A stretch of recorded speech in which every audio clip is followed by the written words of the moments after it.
આજની ધર્મકથા. પ્રણામ. ધર્મકથામાં આપણે એવા ચરિત્રો લઈએ છીએ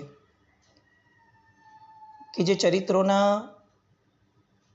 જીવન પર્યાયને સાંભળી અને આપણને અહોભાવ થાય, પ્રેરણા મળે અને જીવન જીવવાની એક પદ્ધતિ પણ મળે. પરમાત્માનું શાસન એ ફક્ત મોક્ષનો માર્ગ છે એ કહેવું બહુ અધૂરું રહેશે. પરમાત્માનું શાસન એ જીવન જીવવાનો માર્ગ છે, એવું જીવન જીવવાનો માર્ગ કે જે મોક્ષમાં સહાયક બને.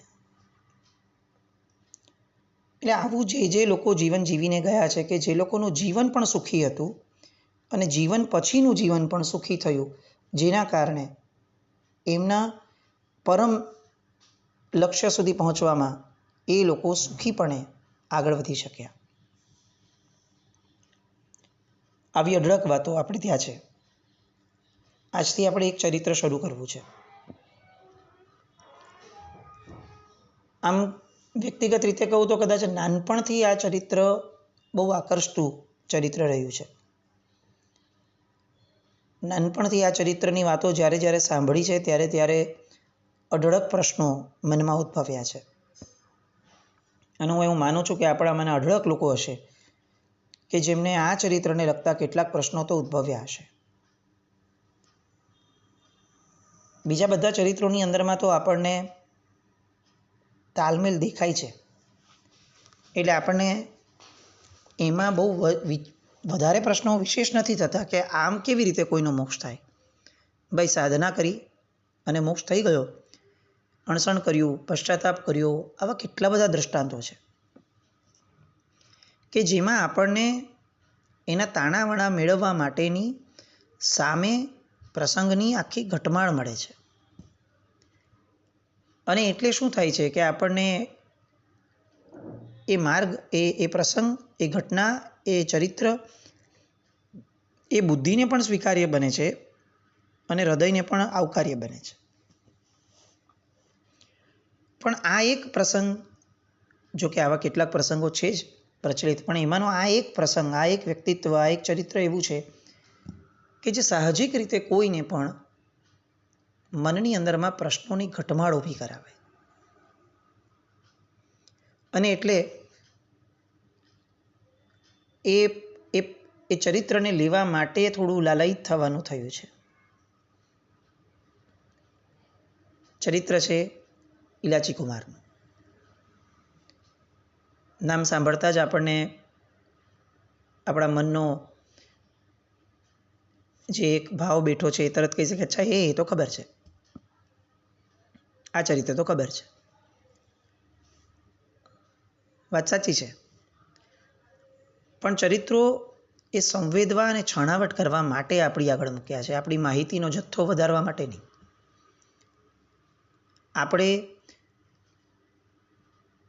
કોઈ મેમરી નથી કોઈ ગેજેટની કે જેમાં ઇન્ફોર્મેશન નાખી દીધી એટલે ક્લિક થઈ ગયું કે ઓકે આ ખબર છે, આ છે, આ છે. આપણે રોબોટ નથી, આપણે માણસ છીએ.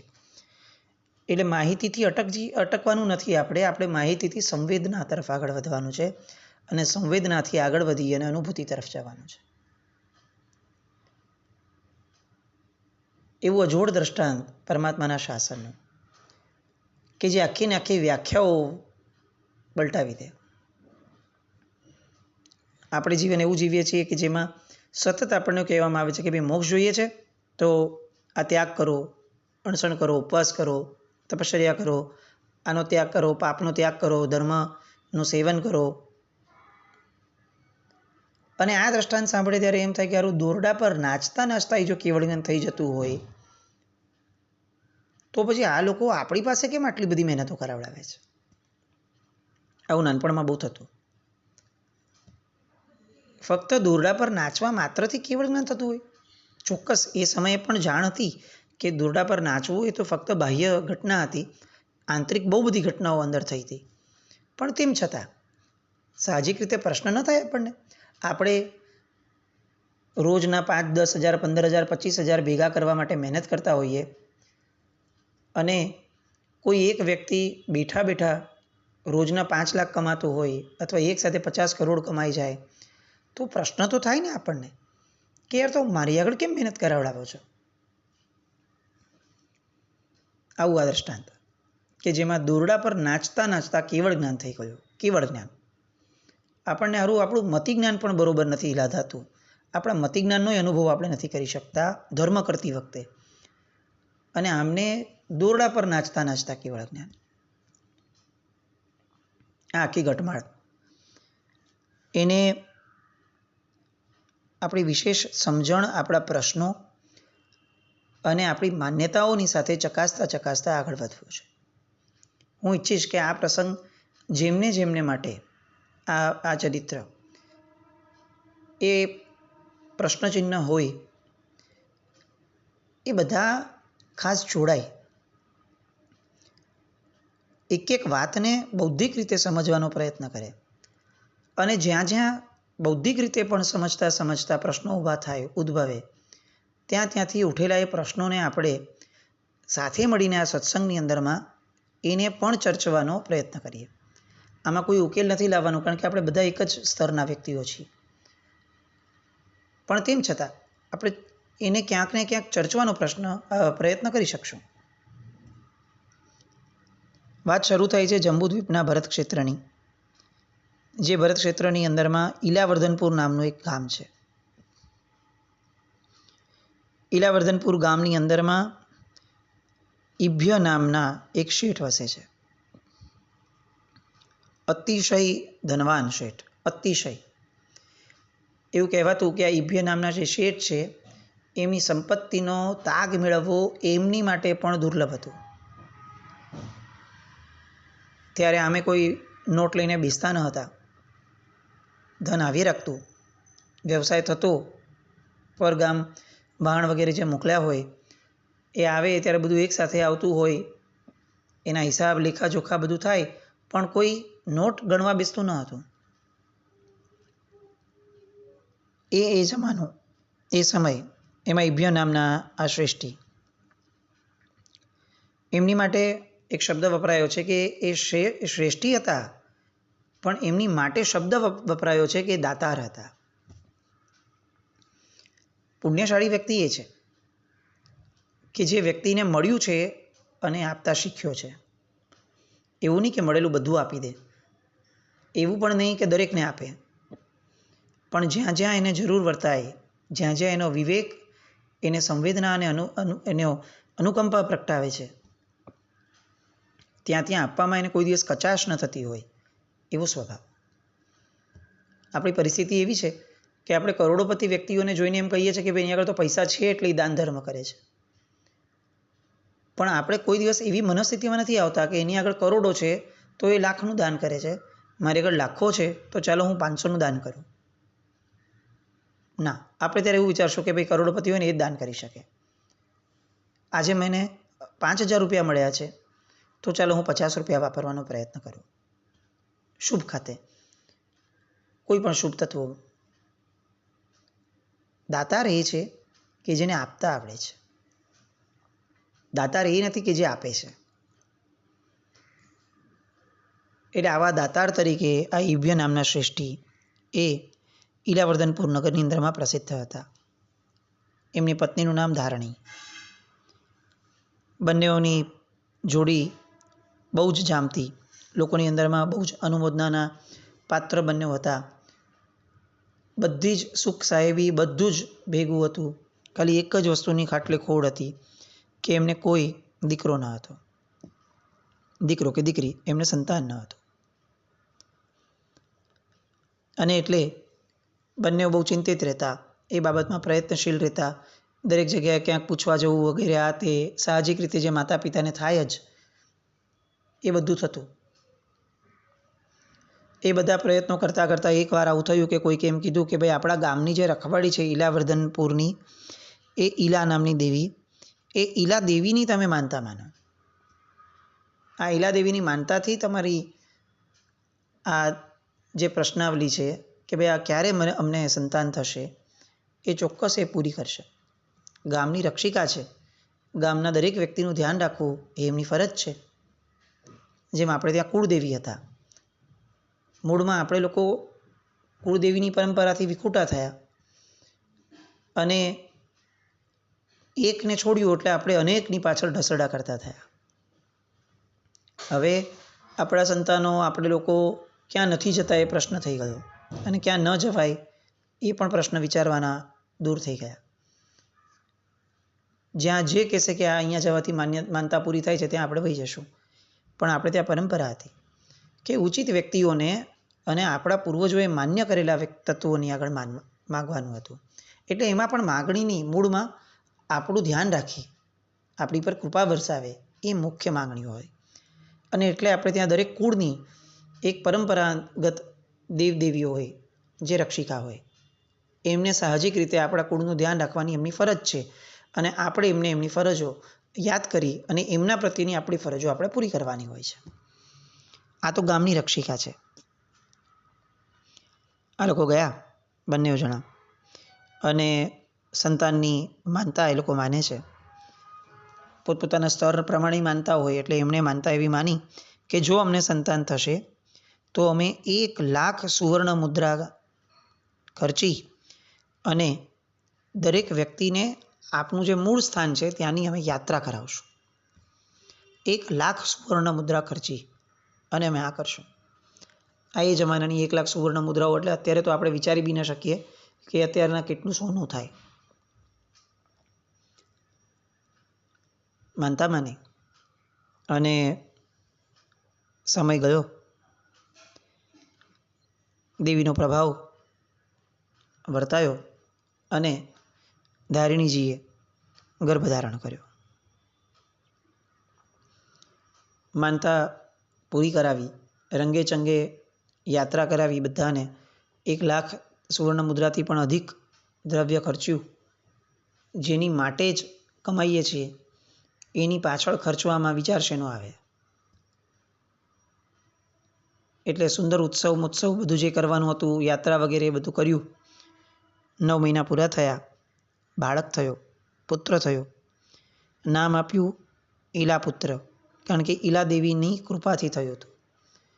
એટલે એમના ઉપકારોનું એક સંસ્મરણ સદાકાળ માટે રહે એ માટે બાળકનું નામ જ ઈલાપુત્ર આપ્યું. લાડકોડની અંદરમાં મોટો થાય છે બાળક. પૈસાની તો કોઈ કમી પ્રશ્ન નથી, એટલે સુખ સગવડો સાહ્યબી બધું જ છે. પણ એ બધા સાથે સૌથી સરસ કાર્ય એ છે કે એનું ઘડતર પણ સારું થાય છે. એ સમયના વ્યક્તિઓ એટલા શિક્ષિત હતા કે એ લોકોને ખબર હતી કે સગવડો આપવાથી ક્યારે પણ મનુષ્ય જીવન સારું નથી જીવી શકવાનું. સગવડોની સાથે સંસ્કારો અને ઘડતર આપવાથી જીવન જીવી શકાશે. પણ જેમ કીધું એમ એ સમયના વ્યક્તિઓ શિક્ષિત હતા.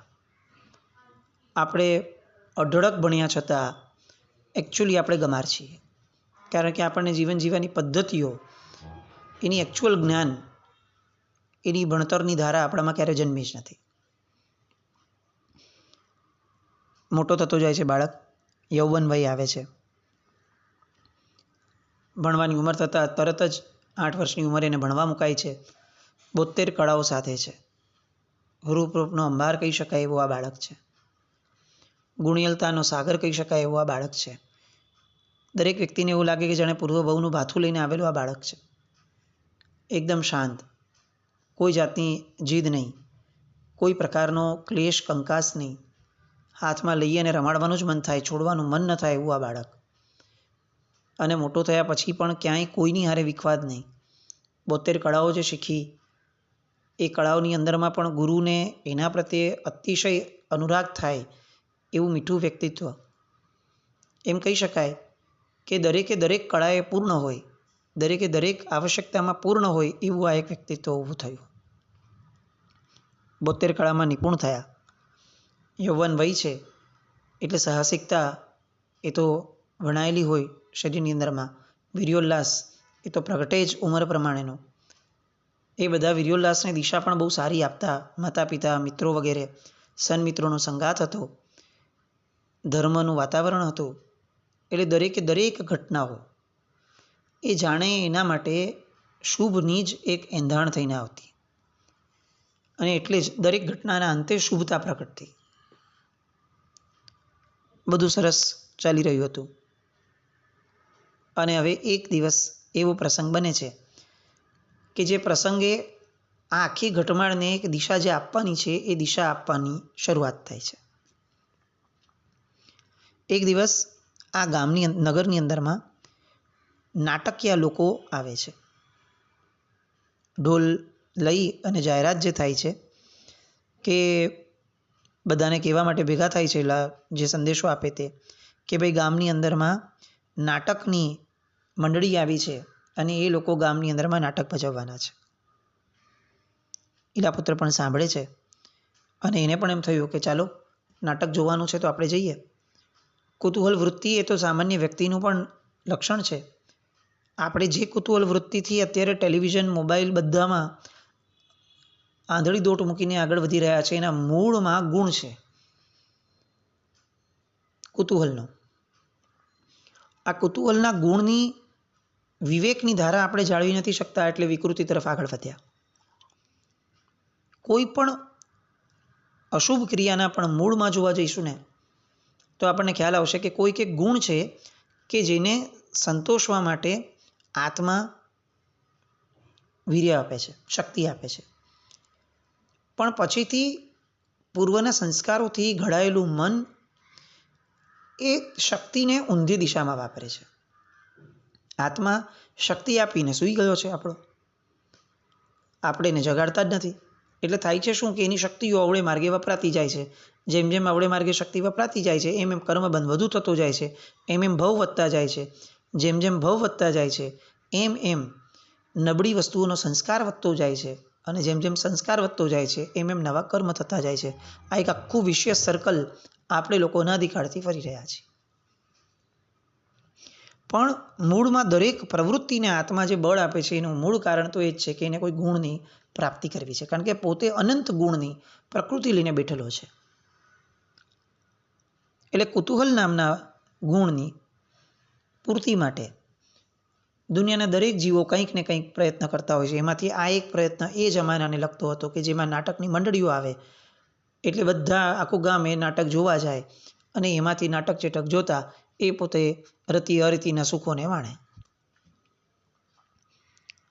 હવે એ નાટકીય મંડળી જે હતી એ જોવા માટે જાય છે ઈલાકુપુત્ર, અને હવે જેવી એ જે નાટકીય નંદ જે છે, નાટકીય જેનું જે મુખ્ય પાત્ર છે એની પુત્રી, એ પુત્રીની સાથે ઈલાપુત્ર જે છે એની નજર મળે છે. એનું પહેલી વારનું દર્શન થાય છે. કેવી લાગે છે એને? તો એને વેણી પહેરી છે. એની આંખો હરણની આંખો જેવી છે, મૃગનયની જેવી છે. એની નાસિકા કોના જેવી છે? તો કે દીવાની જે જ્યોત હોય એ દીવાની જ્યોત જેવી એની નાસિકા છે. એના વચનો કેવા છે? એનું બોલ જ્યારે પડે છે ત્યારે અવાજ, કંઠ કેવો છે? તો કે એનો કંઠ એવો છે કે સાંભળીએ ત્યારે શરદ ઋતુના ચંદ્રને જોયો હોય ને જે અંદરમાં શીતળતા પ્રગટે એવી શીતળતા એના એક એક કંઠને સાંભળતા પ્રગટે છે. એના હોઠ કેવા છે? તો એના હોઠ એમ કે છે કે એના હોઠ એક ફળની જેવા છે, રક્તવર્ણના ફળની ભાંતિ એના હોઠ એ આકારના છે. એના દાંતો કેવા છે? દાંત તો કે દાડમની કળીઓ જેવા એના દાંત છે. આ બધું વર્ણન કેમ આવતું હશે? આપણને પ્રશ્ન થાય કે આ સૌંદર્ય રસ છે અને આપણે ધર્મકથાઓ કરીએ છીએ, તો આવું બધું સૌંદર્ય રસ શા માટે વર્ણવતા હશે? એટલા માટે કે આજે સૌંદર્ય જે રીતે વિકૃત થયું છે, સૌંદર્યની વ્યાખ્યાઓ જે રીતે વિકૃત થઈ છે, એ જોતાં ખરેખર એવું લાગે કે સૌંદર્ય રસ પણ જો ભાવવો છે તો આપણી આગળ એની એ પરંપરા હતી, પણ વિકૃત રીતે માણવાની કોઈ પરંપરા આપણે ત્યાં ન હતી. કોઈના સૌંદર્યને જોઈ મોહાવું પણ હોય ને તો પણ એક સૌંદર્યની કોઈક એક ગરિમા હોવી જોઈએ. એનું એક લેવલ હોવું જોઈએ. અને તમે જુઓ એક એક વર્ણનની અંદરમાં એને જે ઉપમા અપાય છે, સરખામણી કરાય છે, એ બધી નેચરલ વસ્તુઓની કરાય છે. કેમ? કારણ કે આપણે ત્યાં પ્રકૃતિને મુખ્ય આધાર રૂપે ગણવામાં આવી હતી. કેમ એવું? કારણ કે પ્રકૃતિ ચૈતન્યમય છે, જળ નથી. અત્યારે દરેક વસ્તુ જળ તત્વની સાથે, જળ તત્વ દ્વારા એની મૂલવણી કરવામાં આવે છે અને એટલે આપણામાં જળતા વધે છે. આ બધા વર્ણનો આપણા પૂર્વના બધા લેખકો, રચયિતાઓ એટલા માટે કરતા હતા કે આપણને ખ્યાલ આવે કે સૌંદર્ય પણ આવું હતું. મોહાવું પણ હોય તો પણ કંઈક ગરિમાપૂર્ણ સૌંદર્ય માટે મોહાવાય, જેમાં કંઈ જ નથી અને જે કૃત્રિમ રીતે ઊભું કરાયેલું છે એવા સૌંદર્યની પાછળ શું મોહાવાનું. તો આવીએ સૌંદર્યથી પૂર્ણ એવી આ નટડી, એને જોઈ અને આ ઈલાપુત્ર એ મોહાય છે. એ વિચારે છે કે આ ખરેખર કોઈ સ્ત્રી છે, ઇન્દ્રાણી છે, અપ્સરા છે, ઉર્વશી છે, કોણ છે આ? આના રૂપની સામે તો દેવો પણ હારી જાય, દેવોની દેવાંગનાઓ પણ હારી જાય એવું આ રૂપ છે. અને એ સ્તબ્ધ થઈ, બધી જ સુધ બુધ ભૂલી અને ફક્ત એ નટડીના દર્શનથી એ પોતાનું પૂર્ણ ભાન ભૂલી જાય છે. પૂર્ણ. આપણે તો એકચ્યુઅલી આ ભાન ભૂલવાની કલ્પના પણ નહીં કરી શકીએ, કારણ કે આપણે તો કોઈની ઉપર મોહાઈએ છીએ ને તો પણ 5-10 મિનિટમાં તો બીજે ડાયવર્ટ થઈ જઈએ છીએ અને જ્યારે યાદ આવે અથવા દેખાય ત્યારે જ મોહાઈએ છીએ. બાકી તો આપણે તો વિષયો બદલતા રહીએ છીએ. આ જે ખરેખર મોહાવું છે એની તો આપણે કલ્પના બી નહીં કરી શકીએ, કારણ કે આ તો પૂર્ણપણે મોહ છે જ, કે જેમાં એક જ વ્યક્તિ. કેટલીક વાર તો એવું લાગે કે આ મોહ હોવા છતાં પણ એની નિંદા કરવી કે નહીં એ પ્રશ્ન છે. જો કે આ બધી વાતો અને આગળ થતી ઘટનાઓની ચર્ચાઓ એ બધા માટે આવતીકાલે આપણે ફરીથી મળશું. ત્યાં સુધી આપણે વિચારીએ ખાલી કે આપણા જીવનમાં મોહ કેટલો છે ને ક્યાં છે, અને પ્રકૃતિના આધારે છે કે કૃત્રિમતાના આધારે. આવું વિચારતા રહીએ. જીના જ્ઞાન કંઈ પણ બોલાય તમે જય હિન્દ, જૈનમ જયતિ શાસનમ.